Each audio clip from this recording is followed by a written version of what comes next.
Cara Delevingne fell in front of the entire world, and the world called it entertainment. September 2022, Los Angeles. The paparazzi photos showed her barefoot, dazed, unraveling. A supermodel turned headline. Her pain recycled as clicks, her breakdown sold as concern.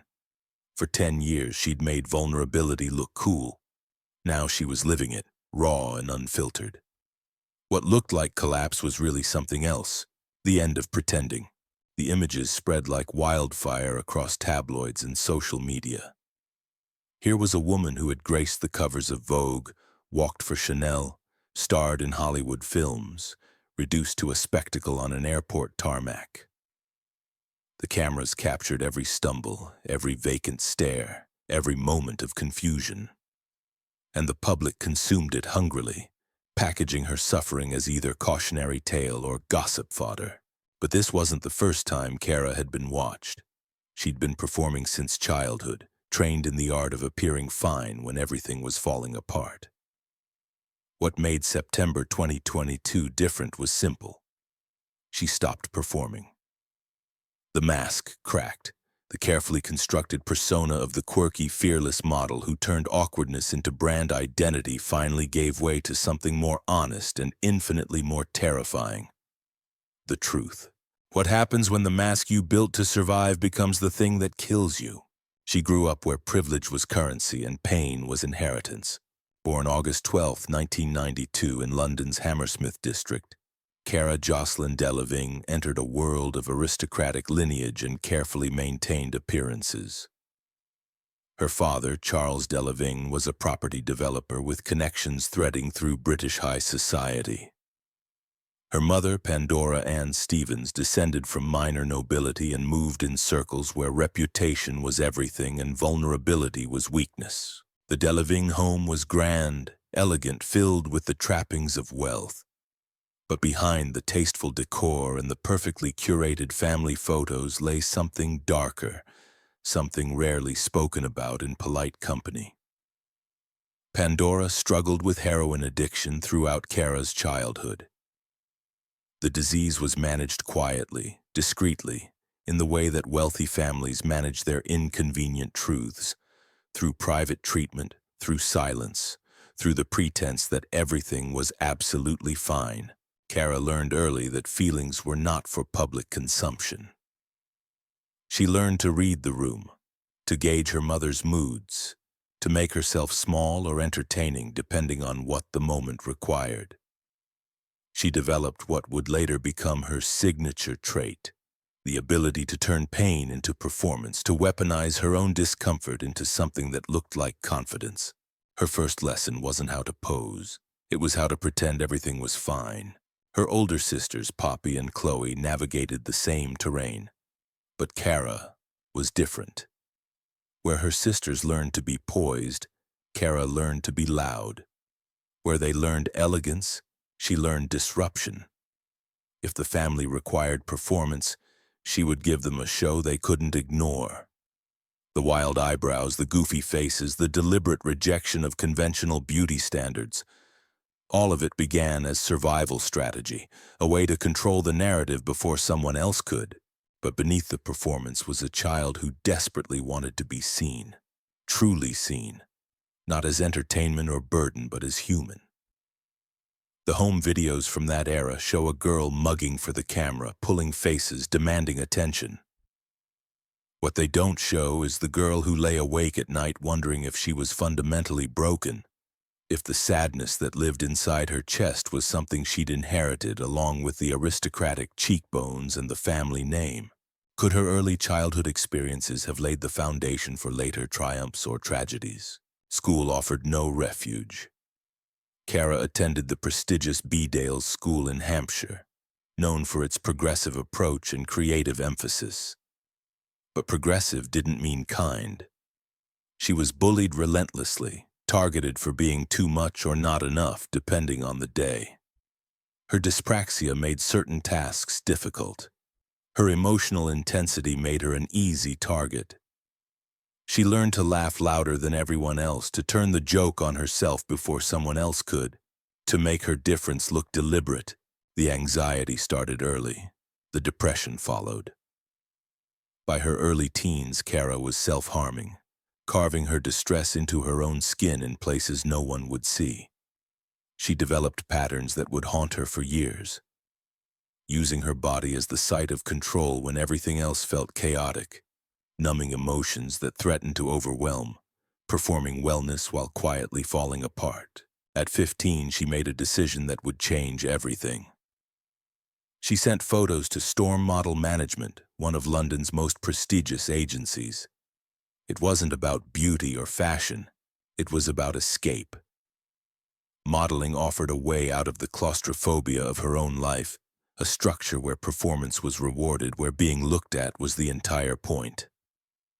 If she was going to be watched anyway, she might as well be paid for it. Storm signed her immediately. Those eyebrows, the ones that would become iconic, were already legendary.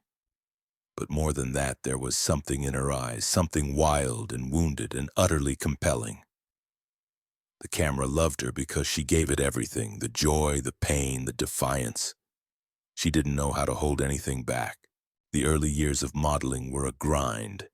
She was too short for high fashion by conventional standards, just 5'8" in an industry that preferred 5'10" and above. But what she lacked in height, she compensated for in presence. She could transform a photograph with a single glance, could shift from ethereal to fierce in seconds. Casting directors didn't know what to do with her, but they couldn't look away. Her first major campaigns were small, forgettable. She posed for brands nobody would remember, walked in shows that barely registered. But she was learning the craft, understanding how to give the camera what it wanted while keeping something for herself. She watched the supermodels who came before her, Kate Moss, Naomi Campbell, women who had turned modeling into empire, and she absorbed their lessons. But she also saw their exhaustion, their isolation, the way fame had consumed them. Was the success she achieved truly worth all the pain she endured? The question would haunt her for years, but in those early days, success felt like salvation.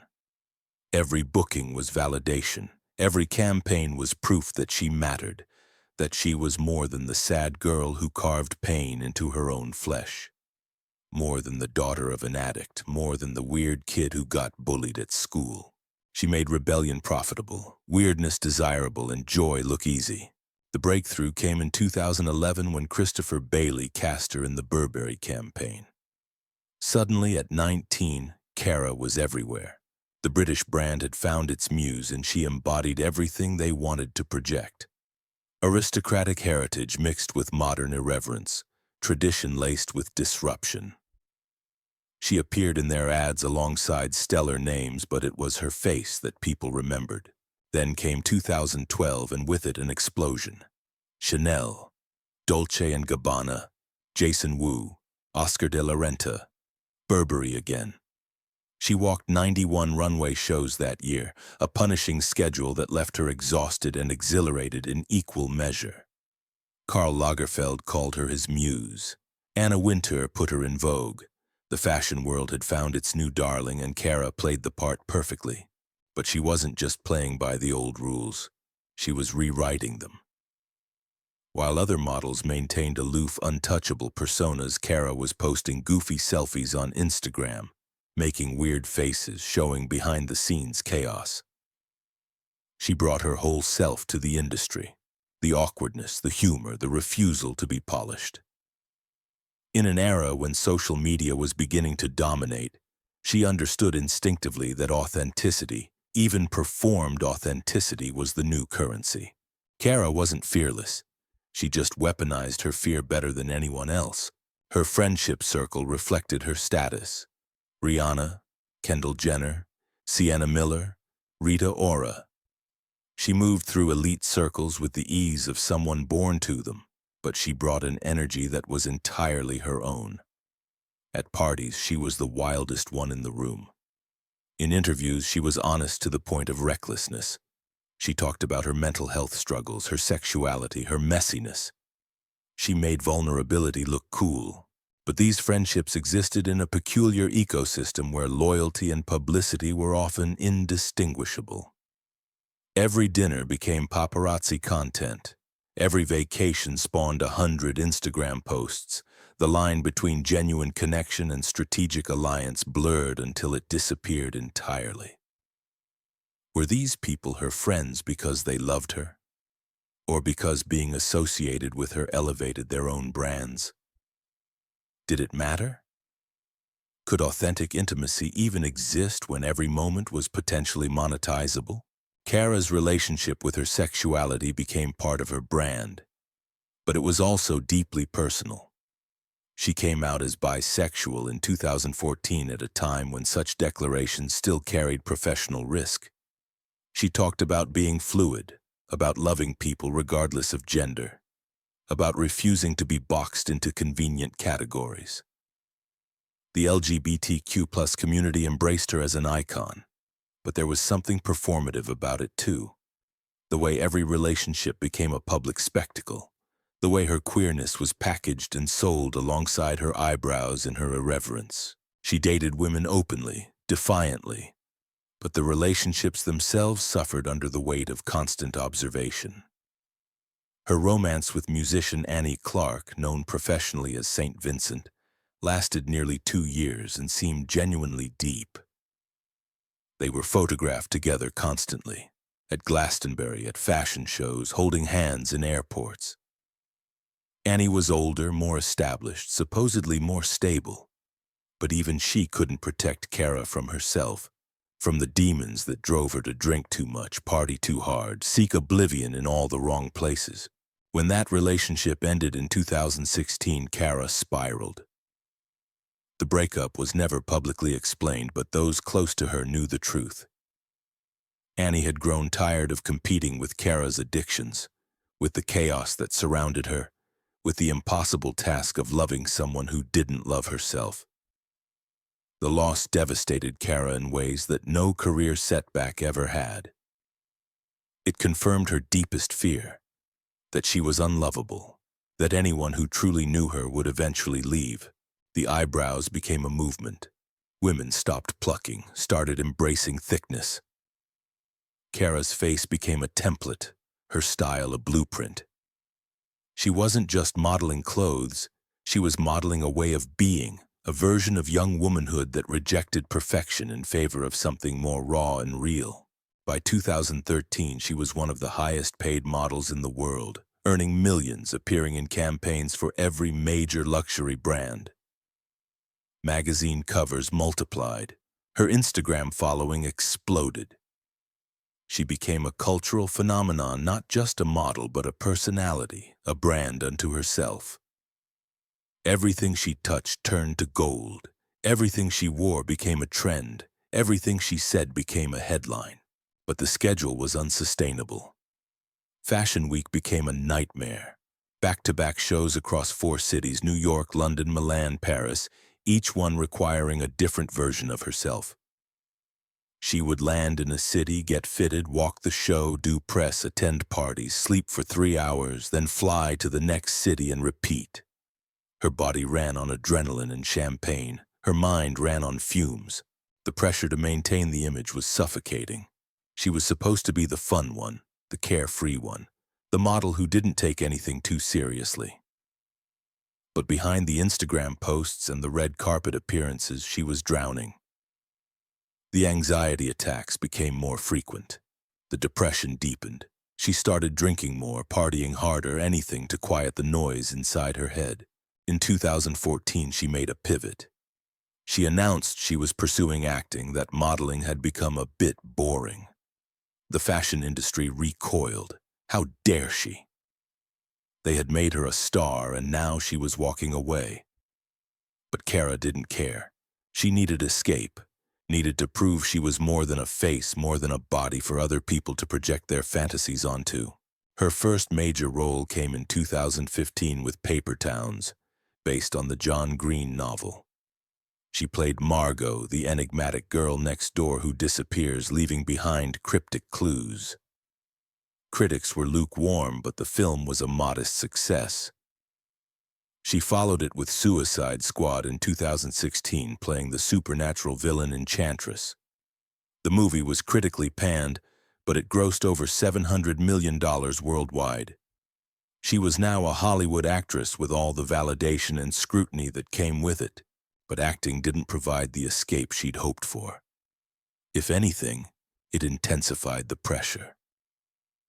Now she wasn't just being judged on her looks, but on her talent, her range, her ability to inhabit someone else. Every performance was dissected, every red carpet appearance analyzed. The cameras never stopped watching.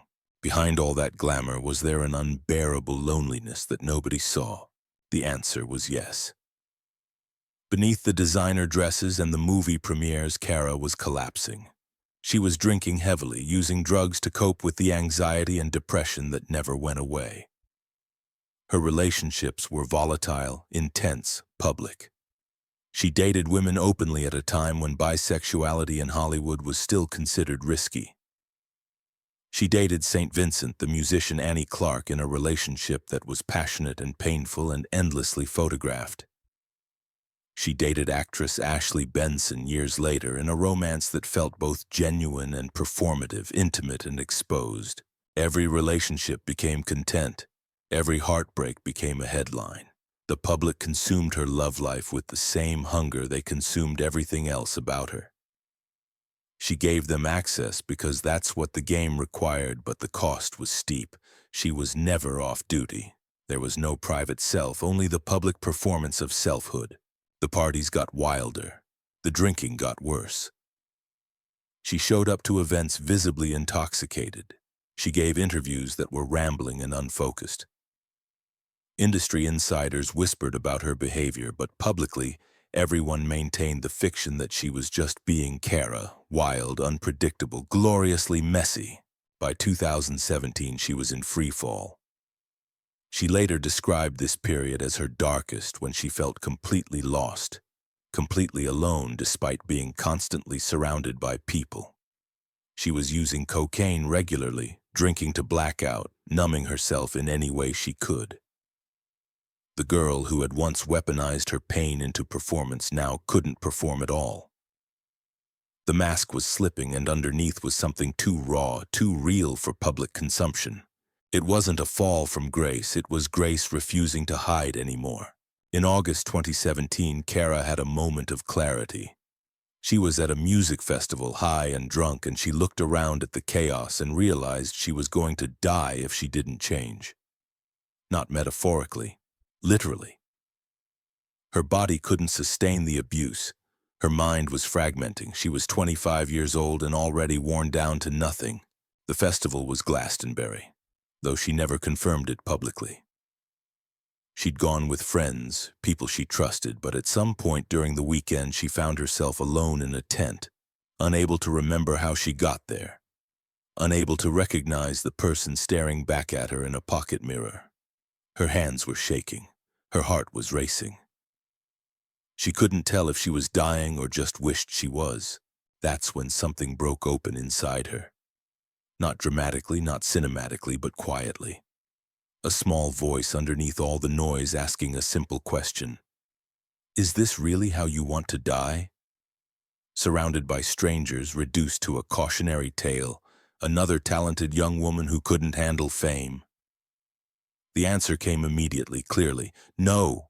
She made the decision to get sober. No fanfare, no public announcement, just a quiet commitment to herself. She checked into treatment, did the work, faced the trauma she'd been running from since childhood. It was brutal. Sobriety meant feeling everything she'd been numbing for years. The grief, the shame, the anger, the fear. It meant confronting the reality that fame hadn't fixed her, that success hadn't healed her, that all the external validation in the world couldn't fill the void inside. The treatment center was in Arizona, a luxury facility where celebrities went to quietly fall apart and piece themselves back together. She spent 60 days there, away from phones and cameras and the relentless machinery of her own fame.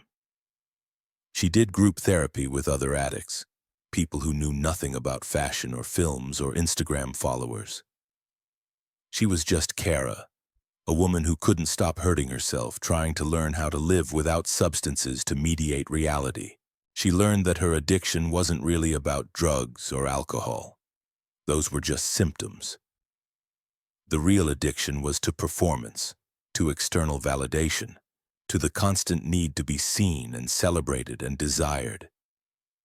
She'd been performing since childhood, learning to read her mother's moods, to entertain her family, to make herself lovable through sheer force of personality. Modeling had simply professionalized that impulse, turned it into a career. But underneath it all was a girl who believed she was fundamentally unworthy, who needed constant proof that she mattered. The therapists helped her see patterns, how she sabotaged relationships when they got too intimate, how she used chaos to avoid vulnerability, how she'd rather be admired by millions of strangers than truly known by one person, how her bisexuality, while genuine, also served as a shield. She could be fluid, undefined, impossible to pin down, never fully committed to anyone because commitment meant risk, and risk meant potential abandonment. Did this tragic event mark her downfall, or was it simply the tipping point of deeper problems? It was both. The crisis of 2017 was a culmination of years of unaddressed trauma, but it was also the beginning of something new. For the first time in her life, Cara started doing the internal work. She went to therapy. She practiced meditation. She got honest about her mental health struggles, not in a performative way, but in a genuinely vulnerable way. She talked about her sobriety publicly, not as a brand identity, but as a lived reality. She pulled back from the relentless pace of work. She turned down jobs that would have paid millions but required her to sacrifice her sanity. She started choosing projects based on what interested her rather than what would maintain her relevance. She wrote and produced a documentary called Planet Sex, exploring human sexuality with curiosity and openness. She designed a sex toy line. She invested in wellness brands. She was building a life that felt more authentic, less performative. But recovery isn't linear. There were relapses, setbacks, moments when the old patterns reasserted themselves. The difference was that now she had tools to cope, a support system that actually supported rather than enabled. She surrounded herself with people who loved her for who she was, not what she could do for them. Addiction taught her what fame never could, how to sit still and stay. The years between 2017 and 2022 were about learning to exist without the constant noise. She acted in smaller films, took on projects that challenged her. She dated, broke up, dated again, each relationship slightly healthier than the last. She spent time alone, learning who she was when nobody was watching. She reconnected with her family, processing the childhood trauma that had shaped her. She talked openly about her struggles with psoriasis, an autoimmune condition that caused painful skin lesions. She discussed her endometriosis, the chronic pelvic pain that had plagued her for years. She was vocal about her experiences with sobriety, her relapses, her ongoing battle with depression. She made her life an open book, but this time on her own terms. Can anyone ever truly escape from the shadow of their darkest moments? The answer came in September 2022, when Cara was photographed at Van Nuys Airport looking disheveled and disoriented. The images were devastating. She was barefoot, wearing mismatched clothes, moving erratically. Within hours, the photos were everywhere. The narrative was immediate. Cara Delevingne was having a breakdown. Cara Delevingne was on drugs. Cara Delevingne was spiraling. But the images didn't capture the full story. What they didn't show was the months leading up to that moment, the slow erosion of her sobriety that had begun during the pandemic. Lockdown had been difficult for everyone, but for recovering addicts, isolation was particularly dangerous. Cara had spent 2 years largely alone in her Los Angeles home, watching the world collapse, attending Zoom meetings instead of in-person support groups, trying to maintain sobriety without the structures that had kept her accountable. She'd started drinking again in 2020, telling herself it was just wine with dinner, just something to take the edge off the anxiety of living through a global crisis. The drinking led to pills, Xanax to sleep, Adderall to work, pain medication for her endometriosis, and then, inevitably, it led back to cocaine. By 2022, she was using regularly again, hiding it from most people, functioning just well enough to maintain the illusion of wellness. The Van Nuys incident happened after a particularly brutal week. She'd been filming a project that had gone over schedule. She hadn't slept properly in days. She'd taken too much cocaine, mixing it with alcohol and prescription medication, a combination that left her confused and paranoid. She'd gone to the airport to fly to her house in Joshua Tree seeking escape, but by the time she arrived, she was too intoxicated to board the plane.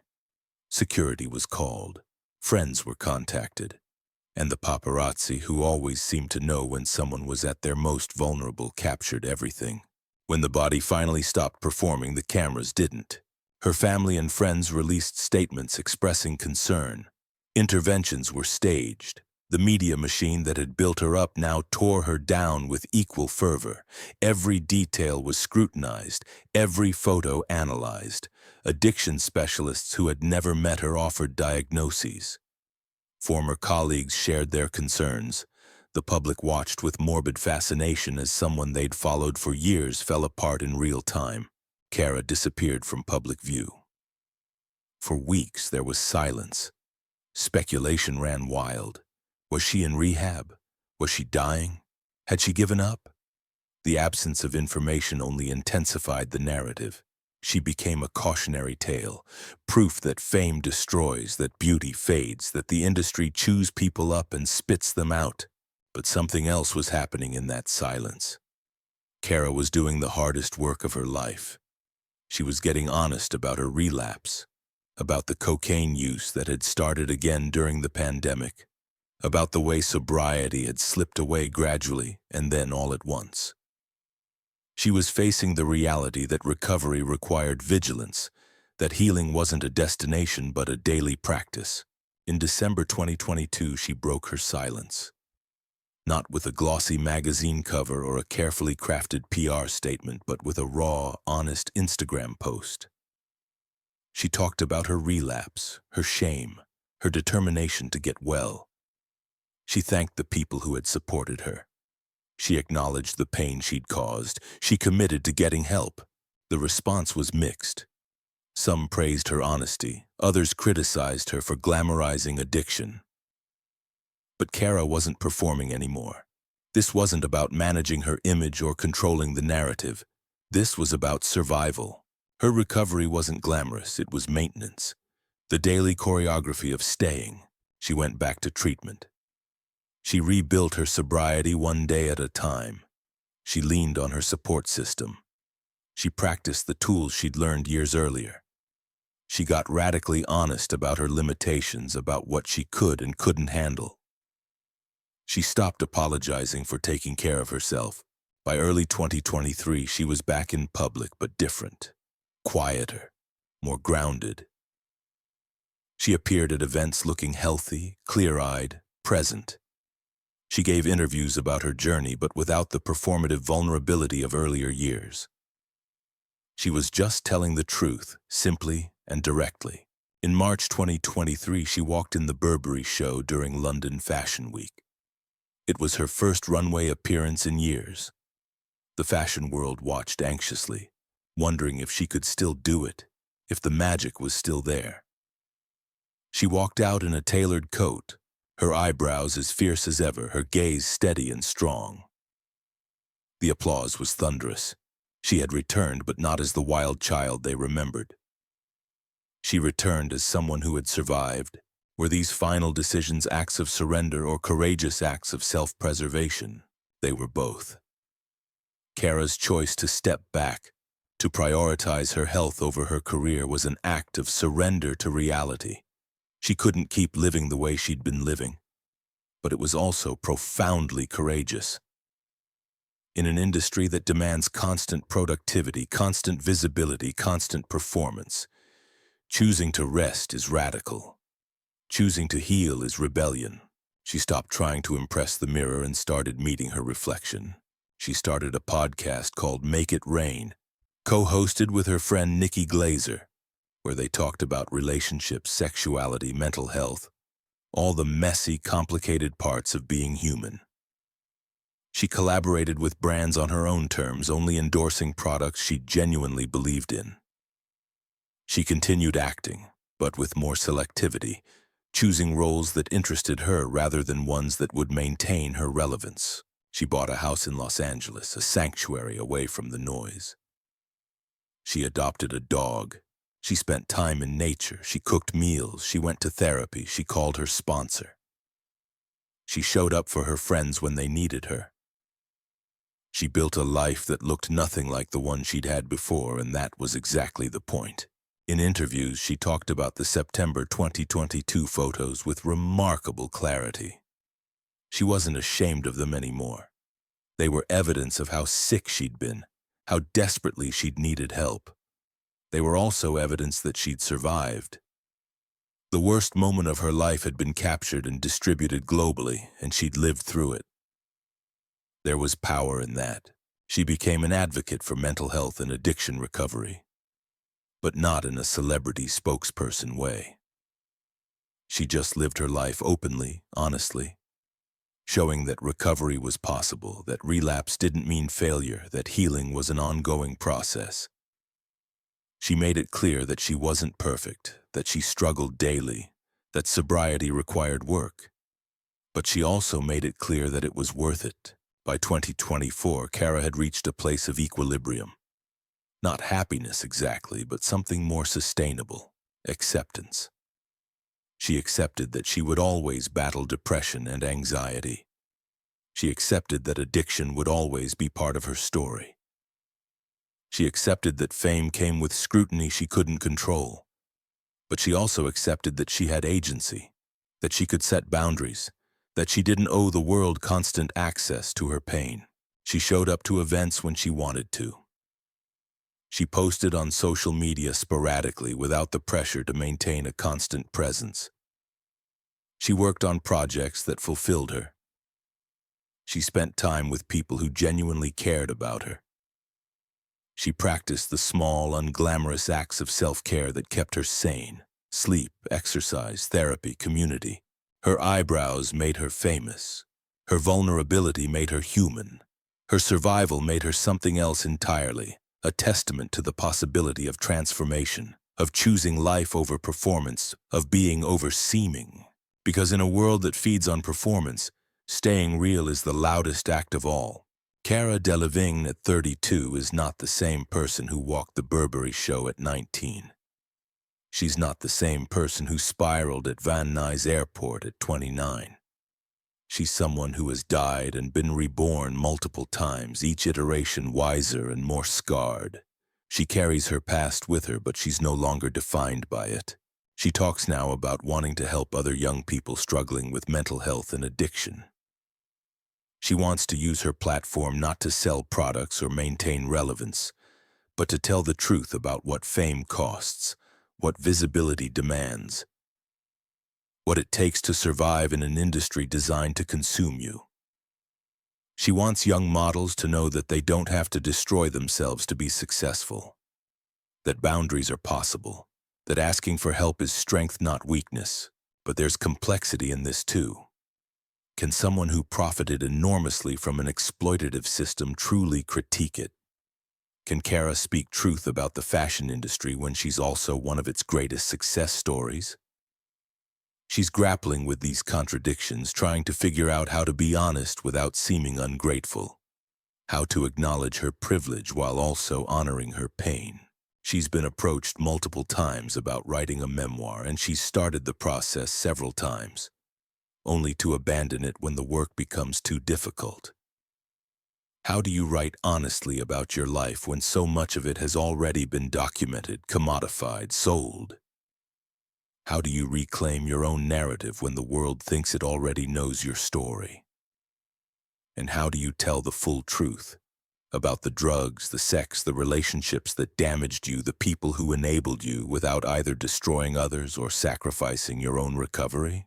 She's working on a memoir, though she hasn't announced it publicly. In it, she's trying to make sense of her life, to find the thread that connects the girl who carved pain into her flesh to the woman who chose sobriety over oblivion. She's trying to understand how the thing that nearly killed her, fame, visibility, the constant demand to perform, also saved her, gave her resources and platform and voice. She's trying to reconcile the contradiction of being both destroyed and made by the same force. There are chapters she's written and rewritten a dozen times. The one about her mother's addiction and how it shaped her own. The one about her first serious relationship with a woman and the shame she felt despite her public declarations of pride. The one about the suicide attempt she's never spoken about publicly. The night in 2016 when she stood on the balcony of her London flat and seriously considered jumping. The one about Ashley Benson, the actress she dated for 2 years, and how that relationship fell apart under the weight of pandemic isolation and Cara's relapsing addiction. What hidden secrets might still remain untold behind her public image? There are things Cara hasn't shared, things she may never share. The full extent of her drug use during her worst periods, the dealers she knew, the amounts she consumed, how close she actually came to overdosing. The sexual experiences that crossed lines, the times consent was murky. The powerful people in the industry who took advantage of her youth and vulnerability. The friends who enabled her addiction because it made her more fun to party with. The romantic relationships that were emotionally abusive but that she stayed in because abandonment felt worse than mistreatment. There are the industry secrets too. The designers who supplied models with drugs to keep them thin and compliant. The photographers who created environments that were sexually predatory but called it art. The agencies that prioritized profit over the well-being of teenage girls. The whole machinery of fashion that takes vulnerable young women and turns them into products, then discards them when they're no longer profitable. Cara knows these stories because she lived them, but speaking them aloud would mean burning bridges, facing legal consequences, admitting her own complicity in systems she benefited from even as they harmed her. But maybe the secrets don't matter as much as the truth she's already told. Maybe the real story isn't about what she's hiding, but about what she's revealed. That fame is violence wrapped in glamour. That visibility without boundaries is a form of death. That the price of being watched is often the loss of self. Cara Delevingne's legacy is still being written. She's young enough that her story could go anywhere from here. She could relapse again. She could disappear from public life entirely. She could reinvent herself once more. But what she's already done is significant. She's shown that it's possible to survive fame, to reclaim agency, to choose authenticity over performance even when performance is what made you famous. She's proven that the girl who fell in front of the entire world could get back up, dust herself off, and keep walking. Not back to who she was before. That person is gone. But forward into whoever she's becoming. Someone quieter. Someone steadier. Someone who knows that being alive is enough, that she doesn't need to perform her existence to justify it. In a culture that commodifies pain, that turns breakdown into content, that feeds on the suffering of young women, Cara's choice to simply exist, to be present, to be honest, to be human, is revolutionary. She stopped trying to be interesting and became something more valuable. Real. When a woman's pain becomes public property, can healing ever be private? When fame confuses exposure with love, what does recovery even look like? And when performance becomes survival, how do you learn to simply live? Cara doesn't have all the answers. But she's living the questions one day at a time with a courage that looks nothing like the fearlessness she performed in her 20s. This courage is quieter, less photogenic, harder to sell. It's the courage of showing up when you don't feel like it, of asking for help when you're drowning, of choosing life when death would be easier. It's the courage of being seen, truly seen without the mask, of letting the world watch you fall and choosing to get up anyway, of understanding that survival isn't about never breaking. It's about what you do with the pieces. Maybe that's enough, maybe that's everything.